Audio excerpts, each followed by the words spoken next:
Greetings, my name is Brad Herling, and in this video lecture, I am going to be discussing the contours of the academic study of religion. And so I'm going to be addressing three important themes within the academic study of religion: why study religion, what is the content of the study of religion, and how should we study it. And this lecture is based on the Beginner's Guide to the Study of Religion, a book I published with Bloomsbury back in 2016. So let's get started thinking about the why, the what, and the how. In the Beginner's Guide, it was very much motivated by my fascination with not only the what of religion, but also the why and the how of studying it. By the what of studying religion, I'm referring to the facts of any given tradition, its beliefs, practices, the history of the tradition, and the intersection with any given religious tradition or community with other important realms of human experience.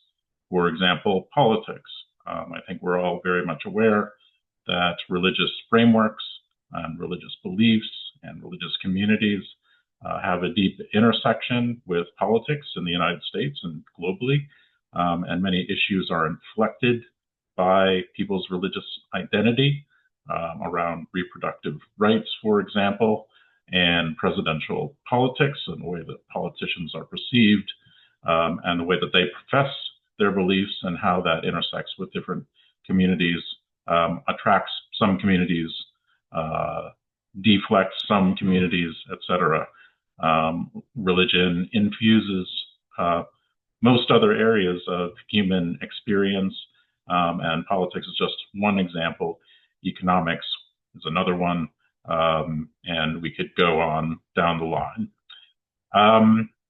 So part of studying religion is gathering in the what, right? Finding out what people believe, what they do, how it affects their lives, and how it affects the way that they view other spheres of their experience. But facts are always interpreted, right? They're often produced by means of various interpretations and perspectives and frameworks that we bring to the table when we try to investigate the facts of a human cultural construct like religion. So we have to understand that the facts that we are gathering are produced through a process of gathering in information and processing it and transforming these facts into a product of that very process. We also, once we establish certain kinds of facts, we want to know what their significance is and why they matter. So we need to engage in a higher order reflection about those facts and decide what exactly it means that any given religious group believes X, Y, or Z, or why exactly they engage in that practice and why our interpretation of it and our examination of it is in fact important. Then we also want to ask ourselves, if we're engaged in careful academic study, how do we arrive at better, more productive understanding of these facts and interpretations? Our aim should be, in fact, to have more productive, more effective, more accurate understanding of religious phenomena. And of course, in an age of quote unquote fake news and misinformation, it becomes all the more important to try to get the best fix that we can on the facts on the ground. So facts are important, and there's something that we want to get after, and we want to make sure that we are doing justice to them and we are achieving a degree of accuracy in gathering them in. But there's a broader question about their significance and how knowledge about them is produced. And that's really one of the things that the academic study of religion brings to the table, as we'll see as we go on. And we also have to ask, why is this whole effort in general, studying and interpreting religion, why is it important and worth doing in the first place, beyond simply getting credit for a class in a college setting? It's a legitimate goal, but we want to go a little bit deeper than that, I hope. So let's think about that why question. Why might we want to engage in this enterprise, the academic study of religion? Well, there are many different answers to that, but I've isolated three distinct categories, three distinct answers to that why question. Why would we be interested in pursuing this branch of study? First, I would say literacy, cultural literacy, or specifically religious literacy, simply because religion, whether we like it or not, infuses the human experience. It is about literacy, our own literacy about ourselves, about our own background, let's say, whether we're religious or not religious. Religion has probably played some significant role in the build-up to us being who we are. So learning more about it helps that process of self-understanding. The community around us, generally speaking, is probably going to have some kind of religious membership or something along those lines, right? So understanding where we are and where we live in the most immediate sense, it's very important to have that kind of religious literacy. Then we expand things a bit further, and of course, as I've just mentioned, religion is very prominent, for example, in the United States. So understanding other people, fellow citizens, it is often important to understand where they're coming from religiously, and the same thing goes for thinking about global literacy. While in certain parts of the world, say Western Europe and even the United States, religion and religious belief, at least in a denominational sense, seems to be on the decline. Throughout the rest of the world, religion is very much going strong, and in fact, the population of religious people is continually expanding.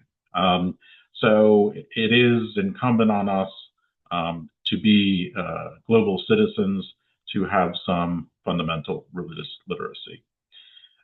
There's, of course, also just a broad question at all these levels of the kind of understanding our history and where we come from. And religion has, of course, infused human history from very early origins. The second thing I'd say in response to the why question is that studying religion helps our analytical skills. It helps us practice our skills at critical analysis. And we're going to talk more about that in just a few minutes when we talk about theory and method in the study of religion. But in general terms, studying religion focuses our attention, helps us focus our attention on the details of the way that people are and the way that they interact with each other and the way that they are in the world. So it helps us focus our attention on those kinds of details. But it also, the academic study of religion wants us to go beyond the surface, go beyond just simply what we're observing or what people are telling us, and try to understand something that's a bit deeper. And that generally means that things that maybe seem simple on the face of themselves are actually much more complex. And getting into the complexity of something like religion is certainly a good way to exercise our critical intelligence. The academic study of religion pays a lot of attention to the concepts that we use, the words, the concepts that we use to try to characterize what's going on within religious communities, and the categories that we use. The way that we, for example, organize world religions is something that religion scholars pay a fair amount of attention to. Why do we organize them in the way that we do? And doesn't that organization generally suggest some sort of ranking system or something along those lines, with the great traditions versus the smaller traditions or the local traditions or something along those lines? The academic study of religion really, if it's done right, helps us pay attention to the categories that we use and the way that we organize the world when we think about something like religion. The academic study of religion also gets us trained in on power, the way that power works in the human experience. This is part of the critical analysis. Power is front and center, right, in religious expression, religious identity, the power of the transcendent, or the power of one group of people over another group of people, and indeed, to flip the coin there, empowerment. And religious sources have provided the basis for many movements, civil rights movement, for example, that have empowered people. So um, engaging in the academic study of religion exercises this analytical capacity, right? So it's very good and for engaging in that kind of practice. It's kind of exercise for that kind of practice. Then third, why do we study religion? It helps promote reflection, self-reflection. It's about self-knowledge. Let's say literally, if we come from a religious tradition and we want to know more about it. But more broadly, studying religion does bring up big questions that pretty much all human beings have to contend with. What is the right way to live? What about our mortality? What are the ultimate answers? Where did we come from?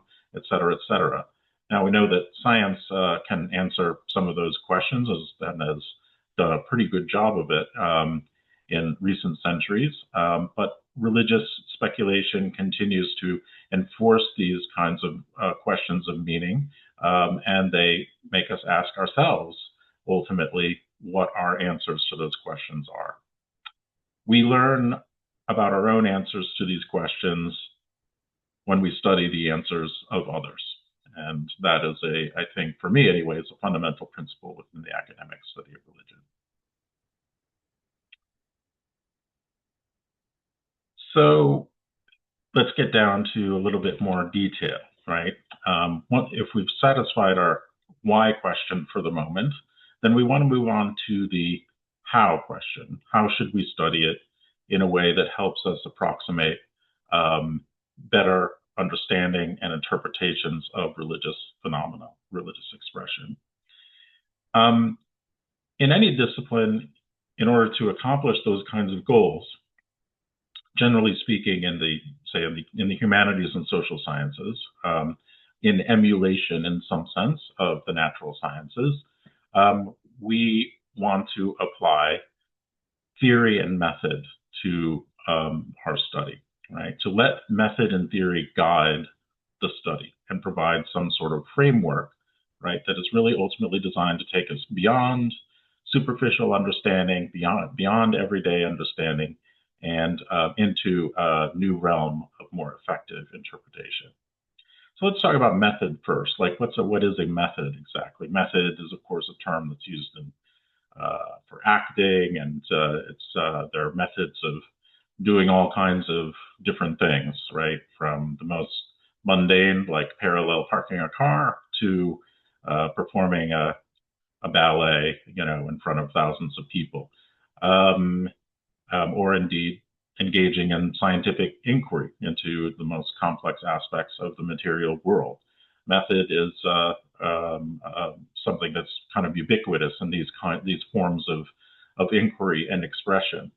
So in the academic study of religion, maybe we want to boil this idea of method down to a practice for getting things done right. And if we're engaging in the study of religion, we want to have some methods that we can use to do it better and get it done right. And in my book, The Beginner's Guide, I talk about a set of methods that we kind of can start with and keep in mind as we make progress and engage in the what of religion, to gather in the facts. Here on the left, I've listed them. Self-consciousness, right? Being aware of our own baggage, right, that we bring to the table when we study religion or any given religious tradition. Where are we coming from?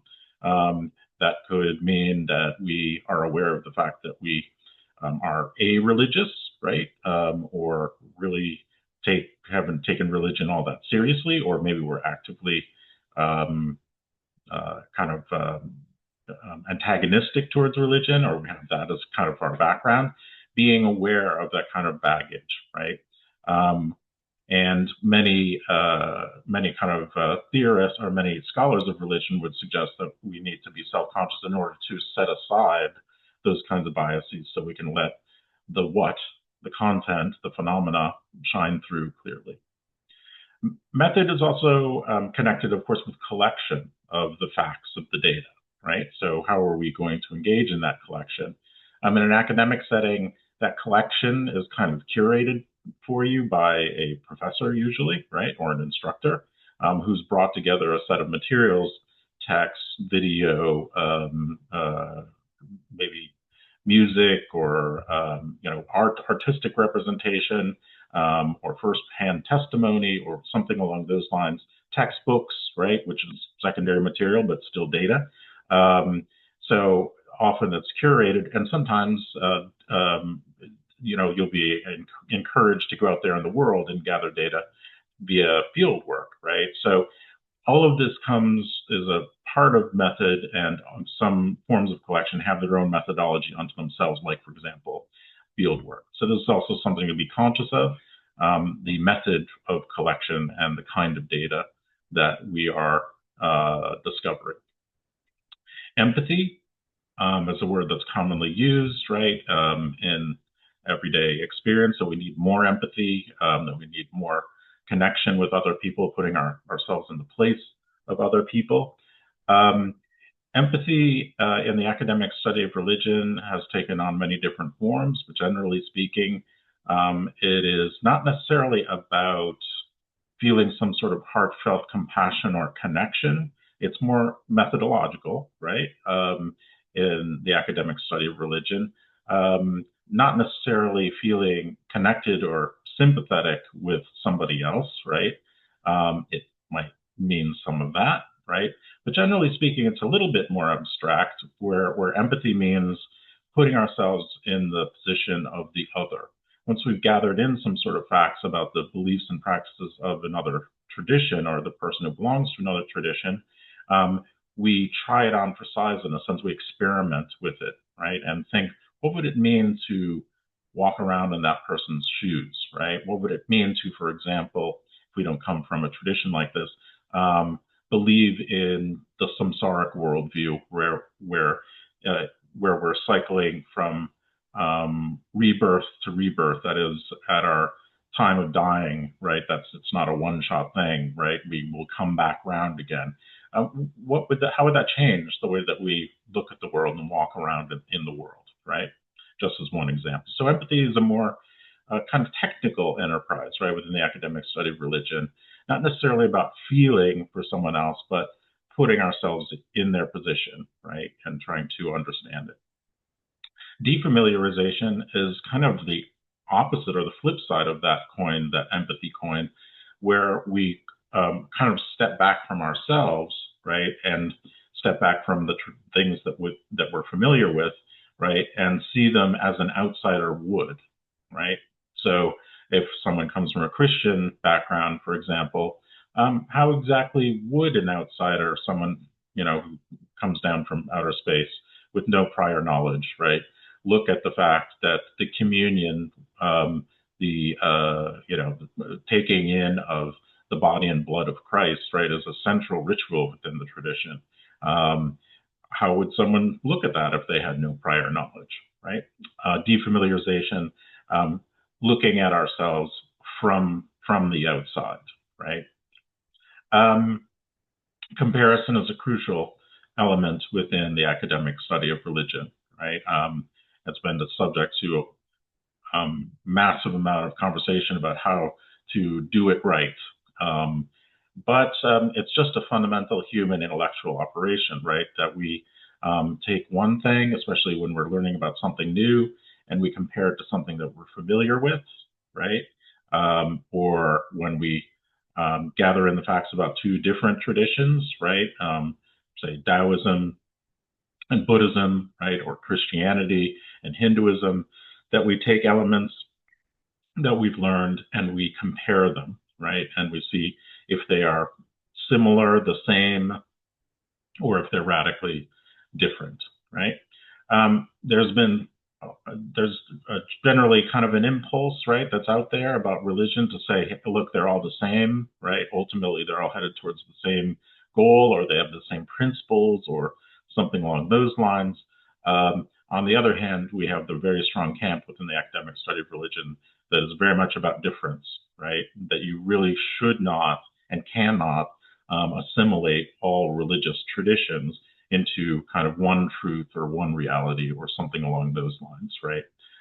So that's something interesting to think about, right, as you study religion. But at its basis, especially when we're learning this stuff, right, for the first time or encountering it for the first time, comparison is really important and vital. So that's the method side, right? Practices for getting things done right. If we do those kinds of things well, we're going to go a long way towards, approximating that better understanding or interpretation.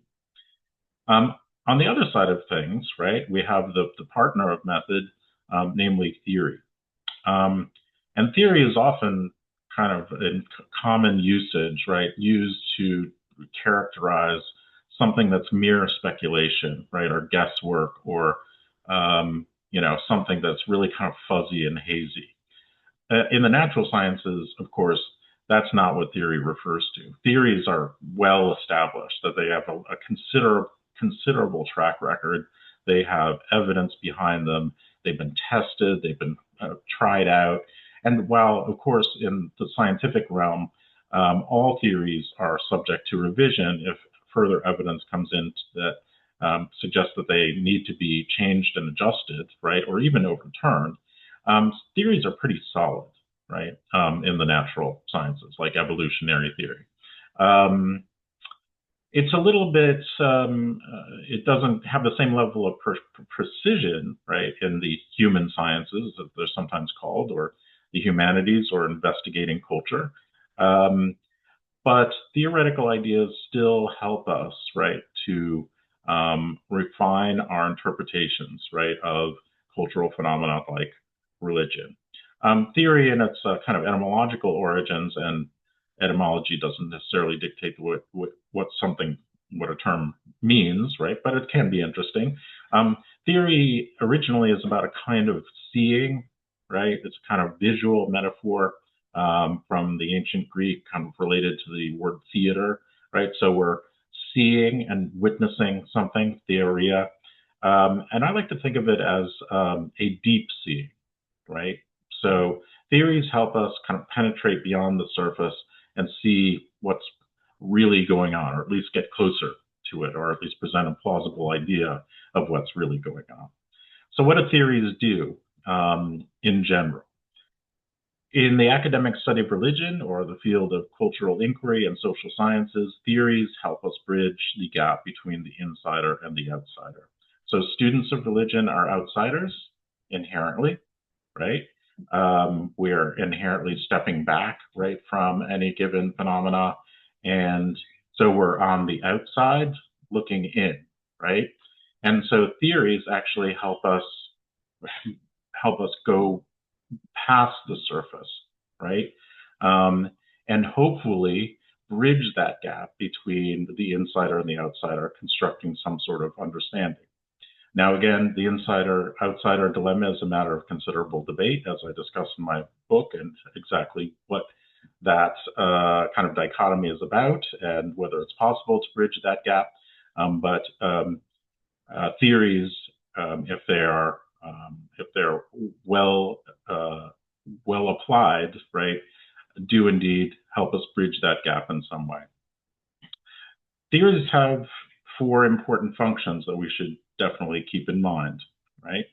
On the one hand, theories help us define and describe, right? That is, theories delineate, right? They tell us one of the important results of any given theory may in fact be a carefully distilled definition of what, say, religion is about and how we should define it, as opposed to other aspects of human experience, right?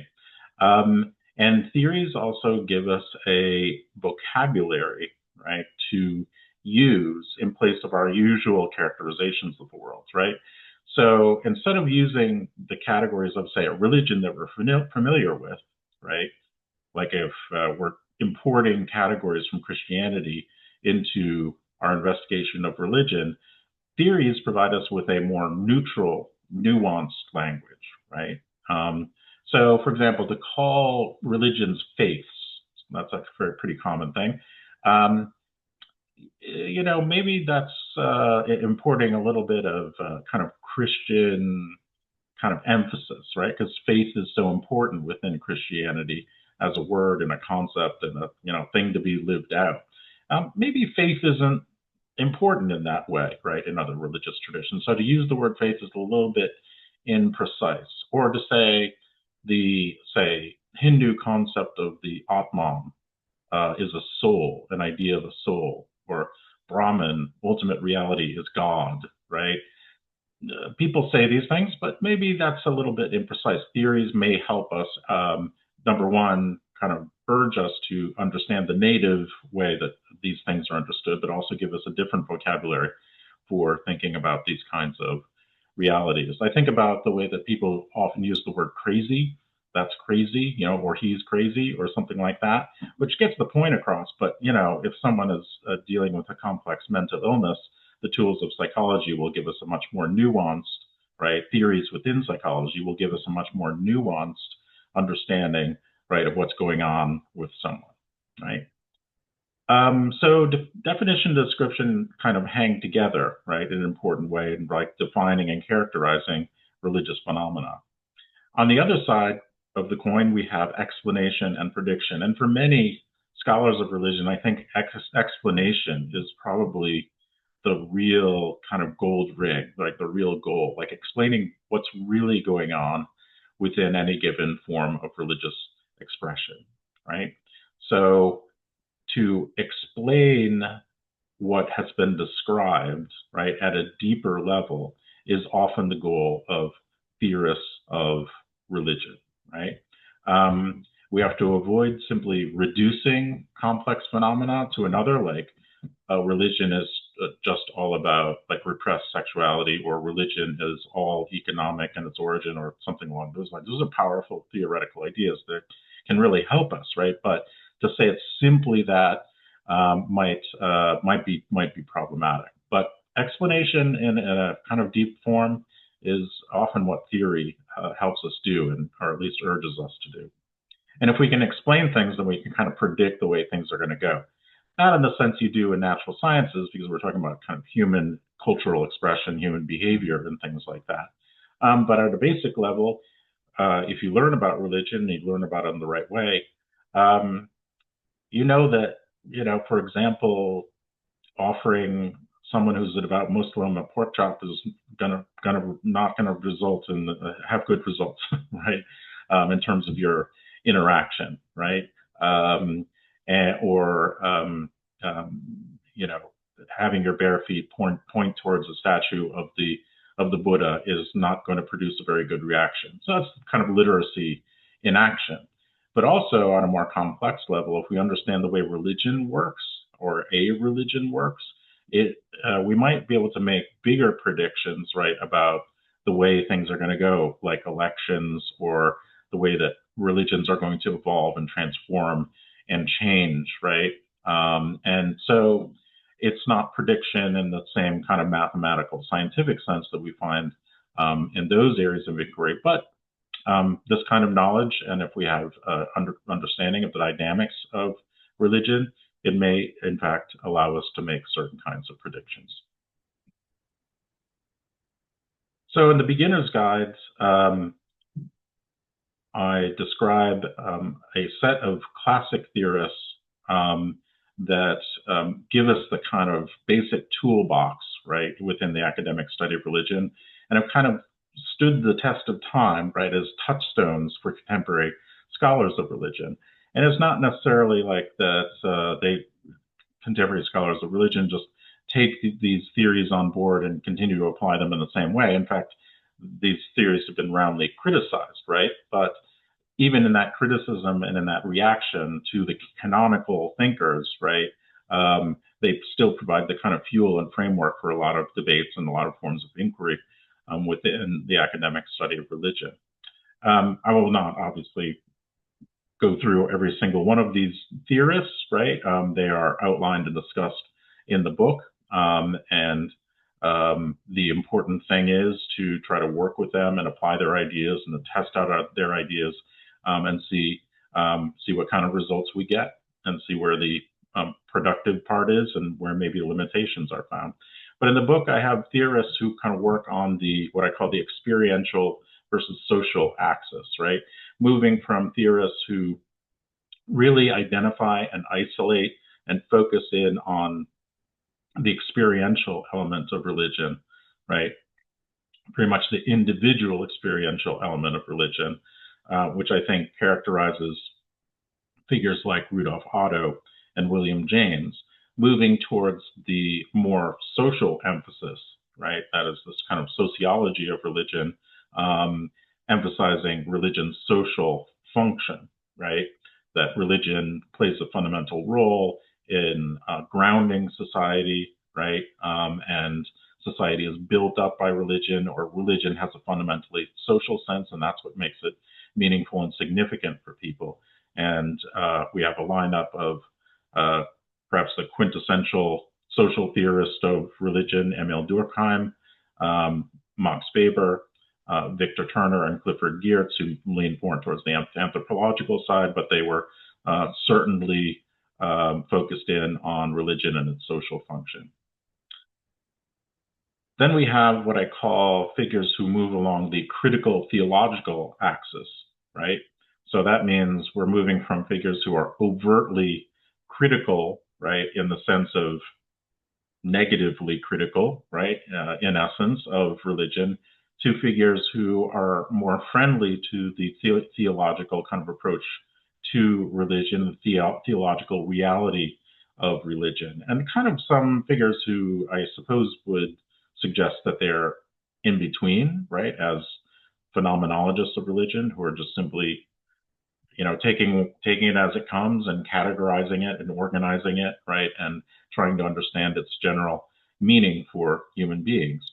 So on the critical side, we have figures like Karl Marx and Sigmund Freud, right?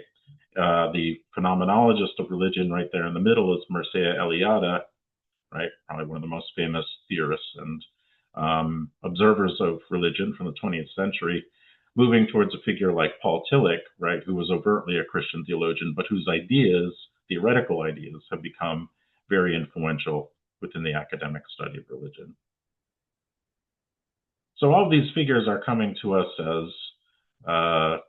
as white European and American men, right, from the 19th and 20th century. And that makes us think about and ask about the contemporary study of religion and the way people are doing it now. And thankfully, while those figures that I just mentioned are extremely influential and are indeed foundational in the academic study of religion, they provide touchstones for it. The discipline has diversified significantly and branched out in terms of its constituency, that is, the scholars who practice it, and also the kinds of interests that are pursued within the field. One of the key linchpins of that kind of more contemporary study of religion is indeed a reflection on a post-colonial critique of the way the field kind of got started, right, and the way it conducted itself for quite a while, right, over the last couple of centuries.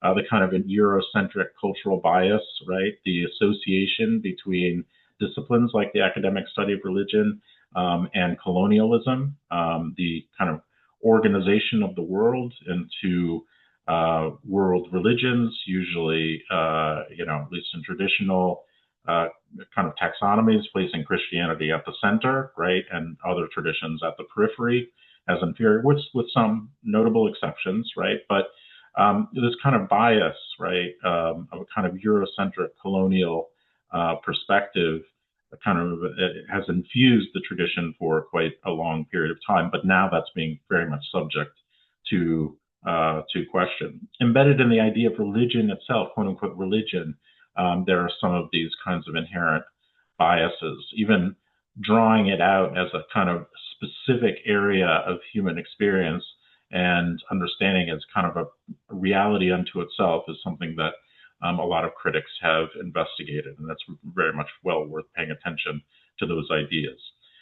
Indeed, the scholars that I just talked about were all men, and that led them to probably some biases when it comes to um, the gender and sexuality, right, as they are constructed by and expressed within religious tradition, and the influence, right, of women, for example, within the development of religious traditions. A lot of those biases and errors have been corrected by scholarship over the last few decades. Um, of course, religion often is associated with spirituality, right? Which embeds in and of itself a kind of Christian bias, right? That there's a spirit versus a body, et cetera, et cetera. And religion is inherently about the spirit or the soul or something like that. But many scholars recently acknowledging that that's a kind of singular worldview, right, or distinctive worldview, have moved more towards talking about the importance of the body and embodiment in religious traditions. Again, these were white men, right? These classic theorists of religion, and that might also lead to certain kinds of blind spots when it comes to race and ethnicity. Both the different denominational presence, right, of different racial groups and ethnic groups within broader big religions, right, like the African American Church, right, in the history of the United States. But also, it's important to acknowledge the way that religion has played a role in constructing race and racial identity and ethnic identity and the divisions between people. The Bible, for example, is a compendium in many places of kind of myths that differentiate people from each other, right? So we start off with, say, Cain and Abel, Adam and Eve, and things like that. And those early stories have been interpreted, right, as being the progenitor for differences between different groups of people, sometimes with fateful results, particularly when it comes to racism and slavery in the United States, that often took on a Christian biblical justification. Religion is widespread, more and more widespread, more and more known, right? Religious traditions known outside of their indigenous context because of the forces of globalization, migration, and diaspora. And that's been happening throughout the human experience, but it's even more pervasive now with the ability to communicate globally just by snapping our fingers, right? So the spread and push and pull and the dynamics of people moving around, right, is accompanied by the moving around of religious identity and religious communities. A fascinating aspect of studying religion these days is the examination of what are called new religious movements, sometimes referred to popularly as cults. That is spin-off movements that are smaller, but sometimes grab significant amounts of attention. Sometimes they just keep to themselves, but sometimes they emerge spectacularly onto the scene, and that promotes significant, often misunderstanding, and sometimes fear, right, as the general society or mainstream religions are challenged. One scholar of new religious movements, I think, put it quite accurately and succinctly, that a cult is just a baby religion, right? They all started somewhere, and they often started with lowly, secret beginnings, right? We also are thinking these days about religious violence. The quote unquote religious violence is a phrase, and that idea that religion has a kind of inherent quality to divide and promote violence. That's probably too simplistic, but there is obviously, in some instances, there's been a relationship between the ideology of any given religious tradition and the way that it's appropriated by small groups within that tradition, and achieving their aims via violence. But of course, religion has also been associated with peace movements and resistance movements, right? The nonviolent kind of version of protest devised by Gandhi in India, who drew upon an amalgam of different religious kind of resources and impulses in his movement, and of course leading up to MLK, who picked up on those ideas himself, right? So the complex relationship between religion and conflict is a very interesting topic.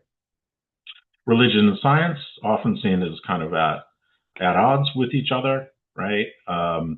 And that divide, right, and that conflict is also an important thing to consider and think through. For example, in the age of climate change, right, where science is telling us one thing, and perhaps people's religious views make them sympathetic, right, because of their idea of religion and the earth and our responsibility for it, etc.